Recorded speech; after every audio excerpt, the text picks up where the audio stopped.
Bonjour, Cédric du site formation informatique avec cédric.fr. Alors qu'allons-nous voir dans cette nouvelle vidéo outil? Eh bien je vais vous montrer comment éviter le phishing ou encore appelé hameçonnage.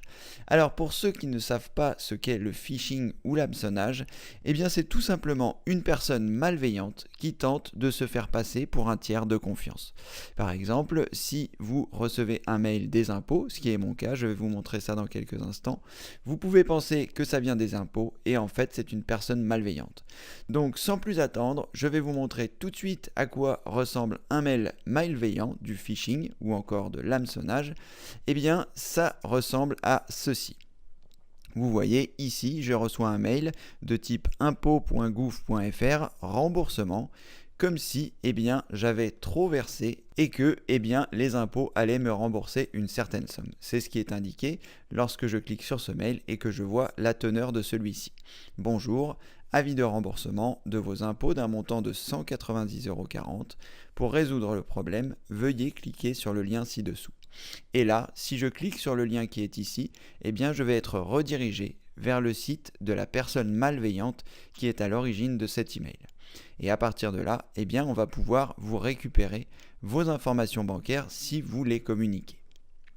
Alors, ici, grâce à Gmail, ce mail est directement arrivé dans le spam et donc ce qui m'a permis, en théorie, de ne pas le voir.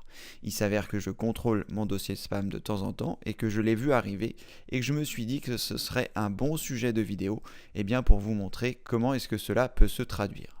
Donc, la seule personne qui peut faire attention à l'hameçonnage, ou en d'autres termes au phishing, c'est vous. Vous devez être vigilant sur les mails que vous recevez. Si vous avez le moindre doute, ne cliquez surtout pas sur les liens qui sont contenus dans les mails.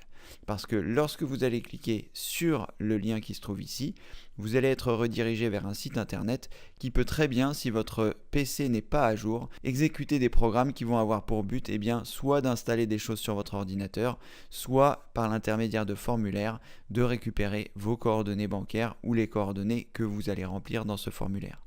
Alors comme ici, Gmail a désactivé ce formulaire, je ne vais pas pouvoir vous montrer comment vérifier aussi si ça peut être légitime. Donc je vais l'enlever de mon dossier spam en cliquant ici. Je vous conseille de ne pas faire la manipulation que je réalise puisque ici, si je l'enlève de mon dossier spam, il est possible que si un mail de ce type-là arrive, Gmail risque de le placer dans ma boîte de réception. Donc je vous déconseille de faire ce que je vais faire, mais je vais le faire pour vous montrer.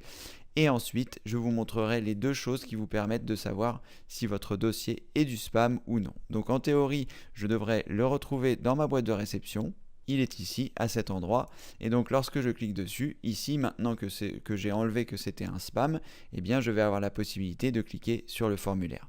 Alors évidemment, je ne vais pas cliquer sur le formulaire parce que je n'ai pas envie de me rendre sur l'adresse, pour la bonne et simple raison que si c'est un site malveillant, je ne souhaite pas récupérer de scripts ou de choses qui pourraient polluer mon ordinateur ou générer des problèmes par la suite.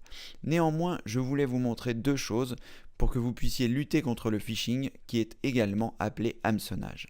Il y a deux choses importantes. La première, c'est de regarder l'adresse qui vous envoie le mail, que vous pouvez voir ici, ou alors si vous ne la voyez pas, vous pouvez cliquer sur le triangle et vous verrez l'adresse qui vous a envoyé le mail. Donc ici support@wkv.com, qui n'est donc absolument pas une adresse de type info.gouv.fr. Donc ça, c'est la première chose qui devrait vous mettre la puce à l'oreille, la personne qui vous a expédié ce message. Mais parfois, certaines personnes sont vraiment malines et réussissent à simuler une adresse de ce type, en faisant une erreur dans le nom et qui est quasiment imperceptible.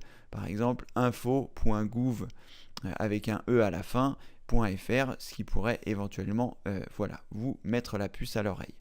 Et ensuite, la seconde chose, c'est que lorsque vous allez survoler le lien, lorsque je vais passer dessus et que vous voyez que la main apparaît, en bas à gauche de mon écran, vous voyez l'adresse à laquelle vous allez être renvoyé. Donc si je regarde en bas à gauche de mon écran, je ne peux pas vous le montrer parce que si je retire ma souris du lien, il disparaît. Mais c'est dans cette zone ici, en bas à gauche, que vous allez voir apparaître l'adresse lorsque vous allez survoler le lien. Vous voyez ici, lorsque je vais sur le lien, je vois que lorsque je vais cliquer dessus, je vais être redirigé vers l'adresse sikaweb.com .ifba.edu.br/bop. Et donc, ce n'est absolument pas le site des impôts. Voilà, donc vous pouvez par ces deux manières vérifier l'information de ce phishing. Si les choses paraissent trop belles, il faut faire attention. Votre crédulité pourra vous causer des soucis. Donc faites attention de ne pas croire trop aux belles choses d'Internet parce que c'est rare.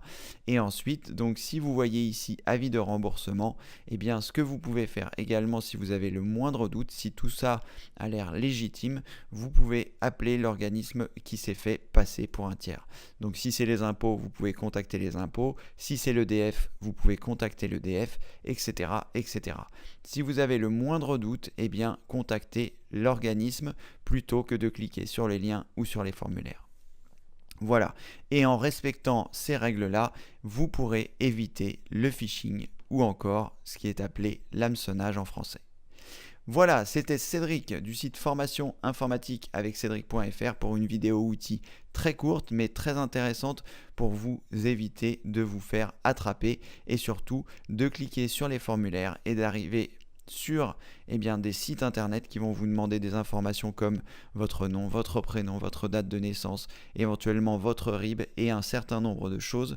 Donc surtout ne remplissez pas ces formulaires et surtout ne cliquez pas sur ces liens avant d'avoir vérifié au moins les points que je vous ai indiqués dans cette vidéo, c'est-à-dire que les liens pointent bien vers des organismes officiels.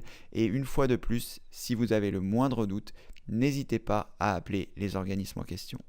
Internet est un monde formidable où vous allez pouvoir trouver énormément de choses, toute l'information s'y trouve, énormément de documentation, énormément de références bibliographiques, énormément de choses.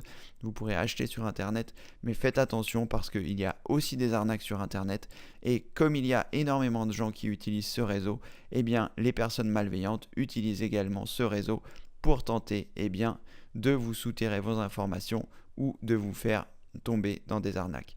Donc soyez toujours vigilants. Internet est un monde fantastique.